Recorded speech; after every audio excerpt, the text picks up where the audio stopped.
Olá, irmãos e irmãs, sejam bem-vindos a mais um episódio do Conheça Sua Bíblia. Espero que vocês estejam bem, a casa de vocês em paz e oro para que essa conversa seja muito especial para você. Quero convidar você a voltar os seus olhos para o livro dos Salmos, capítulo 119, versículo 89, a sessão que a gente conversa hoje, ou sobre a qual a gente conversa hoje. Ela vai do versículo 89 ao versículo 96. Só para recapitular, esse é o nosso 12º encontro no Salmo 119, cantando o alfabeto. O nome dessa estrofe é Lamed, porque essa é a 12ª consoante do alfabeto hebraico. E a primeira palavra que aparece aqui nessa estrofe é iniciada exatamente por essa letra. Só curiosidade, certo? Semana após semana a gente tem mencionado qual é o nome da estrofe, que é o nome da letra que dá início à primeira palavra de cada uma dessas pequenas sessões de 8 versículos do Salmo 119. Diz assim o texto, olha só. A tua palavra, Senhor, para sempre está firmada nos céus. A tua fidelidade é constante por todas as gerações. Estabeleceste a terra, que firme subsiste. Conforme as tuas ordens, tudo permanece até hoje, pois tudo está a teu serviço. Se a tua lei não fosse o meu prazer, o sofrimento já me teria destruído. Jamais me esquecerei dos teus preceitos, pois é por meio deles que preservas a minha vida. Salva-me, pois a ti pertenço, e busco os teus preceitos. Os ímpios estão à espera para destruir-me, mas eu considero os teus testemunhos. Tenho constatado que toda perfeição tem limite, mas não há limite para o teu mandamento. Palavra do Senhor para a gente nessa semana. A tua palavra, Senhor, para sempre está firmada nos céus. Me faz lembrar de um outro texto bastante conhecido de um profeta que diz assim: céus e terra passarão, mas a tua palavra permanecerá para todo sempre. O salmista começa aqui nessa sessão dizendo que ele acredita na permanência, na perenidade da palavra de Deus. Esse mundo é um mundo de muitas oscilações e de muitas variações. As coisas mudam, os tempos são diferentes. O que é moda numa época não é moda na outra. O que a gente faz num tempo, a gente não faz no outro. A gente está sempre em constante processo de mudança, aprendendo, acertando, errando, construindo, desconstruindo. As coisas são muito volúveis, o que significa que, inclusive nós mesmos, hoje, não somos necessariamente aquilo que fomos um dia. E não há mal nisso, porque o mundo é como é, as mudanças são necessárias e inevitáveis. Não obstante, é curioso perceber a maneira como o povo de Deus costuma olhar para a palavra de Deus. A palavra de Deus é recebida pelo povo de Deus como essa verdade eterna, que não muda, que permanece firmada nos céus para todo sempre.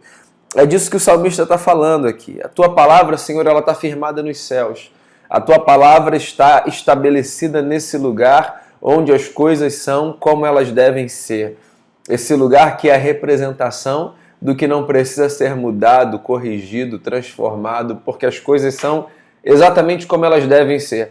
Então, o voto que ele faz aqui da palavra de Deus é o voto de quem reconhece e admira o fato de que a palavra de Deus é o que é e permanece sendo esse norte para a vida, permanece sendo esse elemento condutor da história e da jornada de homens e mulheres que se aproximam dele no objetivo de encontrarem luz para os seus passos, para a sua caminhada. A tua palavra, Senhor, para sempre está firmada nos céus. Muitas coisas podem passar, a tua palavra permanecerá. É isso que ele está dizendo.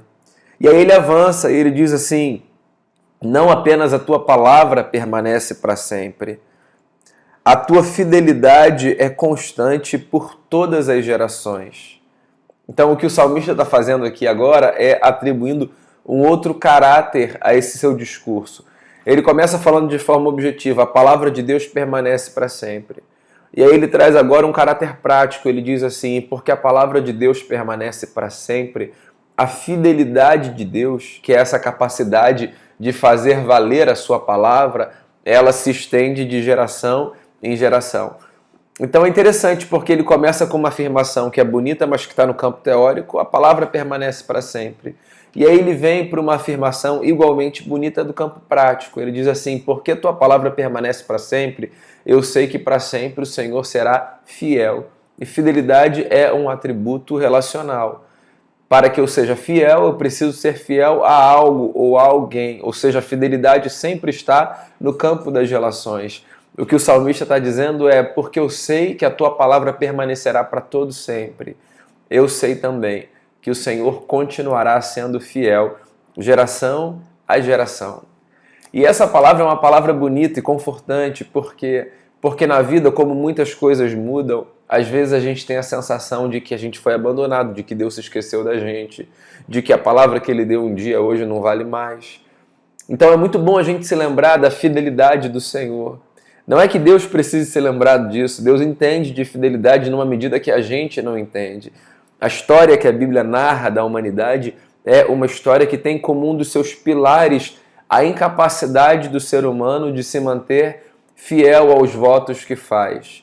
Nós todos reconhecemos a beleza das alianças firmadas, mas eu tenho a impressão de que qualquer pessoa em sã consciência pode admitir que todos temos também uma dificuldade em mantermos pura as alianças que nós firmamos, porque nós somos pessoas falhas, nós somos pessoas com erros, nós vacilamos. Então, por mais que nós amemos a ideia da fidelidade e por mais que nós celebremos o fato de desfrutarmos de alianças, todos nós sabemos o esforço que é cumprirmos à risca os votos que fazemos nos mais diferentes campos. Por quê? Porque nós somos seres passíveis de falhas, de tentações, de erros. Você pode pensar em qualquer natureza de aliança. Pode pensar na primeira delas e mais importante, que é a nossa aliança com Deus. No Antigo Testamento, por exemplo, o povo de Israel está sendo o tempo todo pelos profetas confrontado justamente por conta da sua incapacidade de manter pura aliança com Deus. Os profetas falam, por exemplo, que o povo de Israel prostituiu a sua relação com Deus, se deitou com outros deuses. Essa é a força do discurso profético para mostrar como o povo não consegue fazer valer a sua fidelidade. Por quê? Porque nós somos falhos, nós somos problemáticos. Deus, por outro lado, entende de aliança. Deus é fiel, fiel à sua própria palavra, fiel a si mesmo e fiel àqueles e aquelas com os quais firma a sua aliança, a humanidade. Então, o salmista está aqui celebrando o fato de que a palavra permanece. Muita coisa muda e tem que mudar, mas a palavra permanece. E porque a palavra permanece, permanece também a fidelidade de Deus por todas as gerações. É muito bacana a gente se lembrar que não há uma geração que não será amada por Deus como a nossa é e como as passadas foram. Todos nós, por causa da fidelidade do Senhor, somos alvo do mesmo amor. E sobre todos nós é possível se fazer valer a força da mesma palavra, que é a palavra de Deus. Conforme as tuas ordens, tudo permanece até hoje, pois tudo está a teu serviço. Então tem duas coisas aqui que são interessantes e que valem ser destacadas. Primeiro, conforme as tuas ordens, tudo permanece até hoje. O salmista percebe a história como esse espaço de acontecimentos que são geridos, governados, conduzidos pelo Eterno. Essa também é uma constatação que a Bíblia faz por praticamente todas as suas páginas. O mundo não é casa do aleatório e do acaso. O mundo não é esse espaço de acontecimentos que são puramente contingenciais. O salmista, à luz da Bíblia, acredita que esse mundo é casa de Deus e que o Criador governa sobre céus e sobre terra. Isso não significa afirmar que tudo que acontece, acontece ipsis literis, como Deus determinaria que acontecesse ou gostaria que acontecesse. À luz do texto sagrado como um todo, a gente se depara com diversas demonstrações de que muitas coisas que se passam a revelia da vontade de Deus. Gostaria de colocar nesses termos.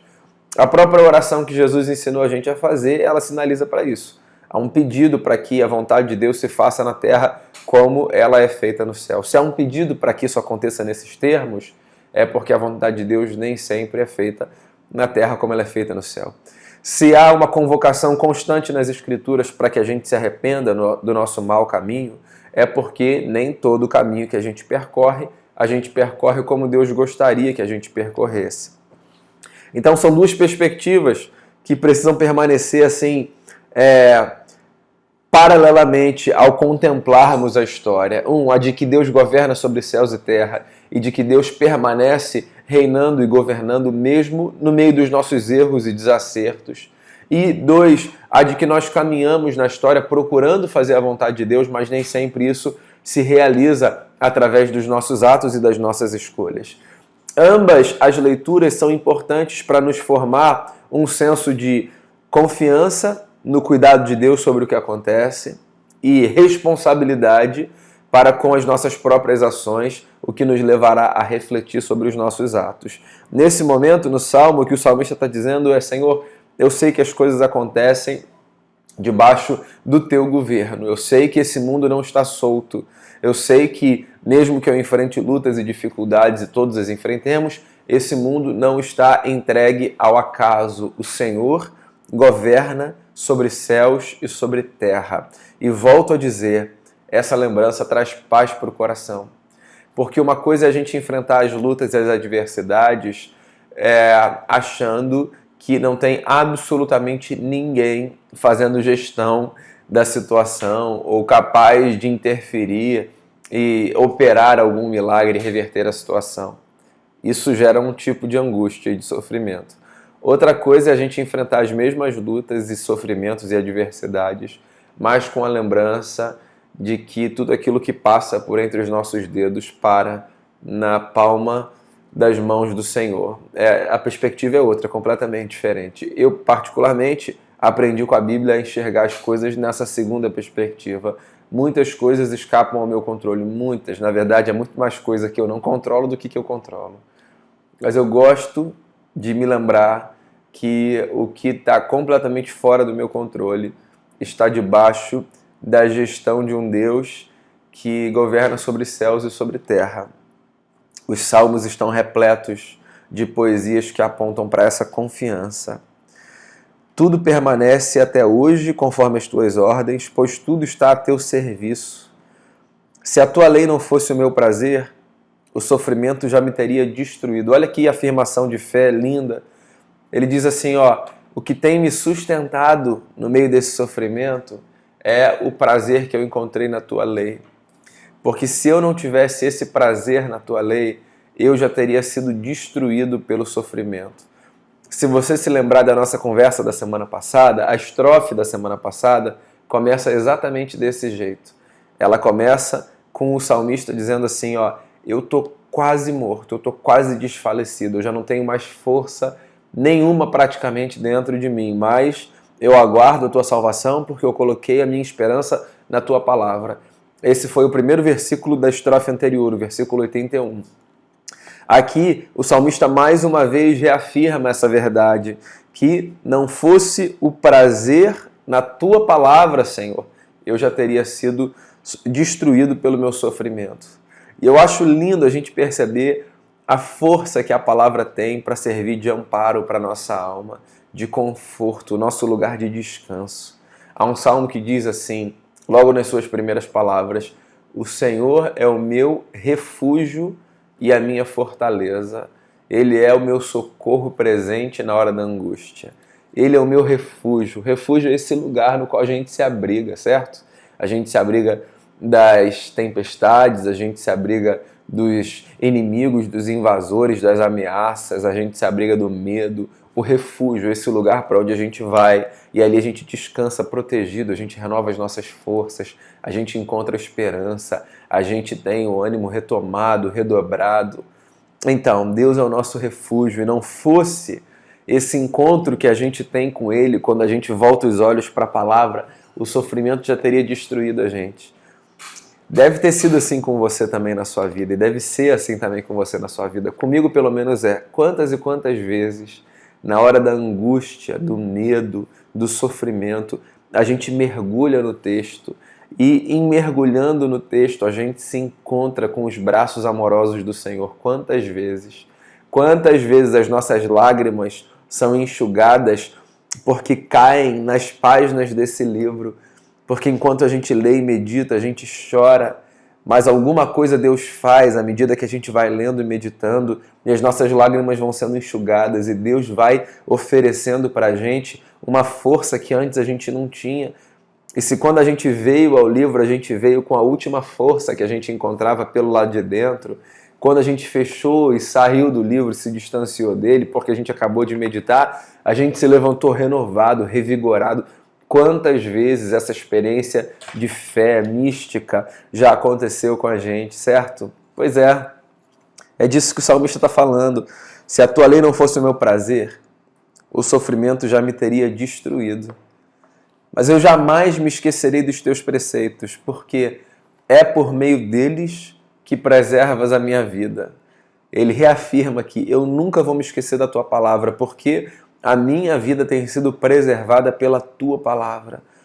E aí ele avança e diz assim: eu te peço, Senhor, salva a minha vida, porque eu pertenço a ti e eu busco os teus preceitos. Ele reafirma a angústia da perseguição que sofre. Os ímpios estão à espera para destruir-me, mas eu considero os teus testemunhos. Ou seja, ele está dizendo aqui pela quarta, pela quinta vez, eu nem sei mais, essa gente continua insistindo em me destruir. Há uma insistência nos ataques que eu sofro. A vida é assim. Alguns ataques que a gente sofre são ataques rápidos, momentâneos, pontuais. São duros, mas às vezes eles são passageiros. Outras lutas que a gente trava, elas são duradouras e elas fazem um mal, porque essas lutas que são duradouras, elas têm uma capacidade de minar a nossa alma, elas vão destruindo a gente por dentro, a gente vai se cansando, a gente perde a força. Mas o salmista está dizendo aqui, mesmo que eles estejam me esperando para me destruir, eu considero os teus testemunhos, eu estou firme na tua palavra e eu tenho constatado um negócio, Senhor. É assim que ele termina o trecho. Toda perfeição tem limite, mas não existe limite para o teu mandamento. É uma forma poética de dizer assim, mesmo as coisas perfeitas, elas se esgotam naquilo que elas têm para oferecer, na sua beleza, na sua completude. A gente olha para as coisas que são perfeitas e o nosso prazer é intenso, mas ele é passageiro, porque mesmo as coisas perfeitas, elas têm limite, mas a tua palavra é como uma sucessão de perfeições. A gente vem e a gente não se cansa. A gente vê e a gente não se cansa. A gente contempla, encontra beleza, encontra renovo, encontra refúgio. E sempre que a gente volta, a experiência é a mesma. Não existe limite para a perfeição dos teus mandamentos. Senhor, é o que o salmista está dizendo, a tua palavra é o que há de mais perfeito entre as coisas mais perfeitas. Que relação bonita que esse homem tem com o texto sagrado, né?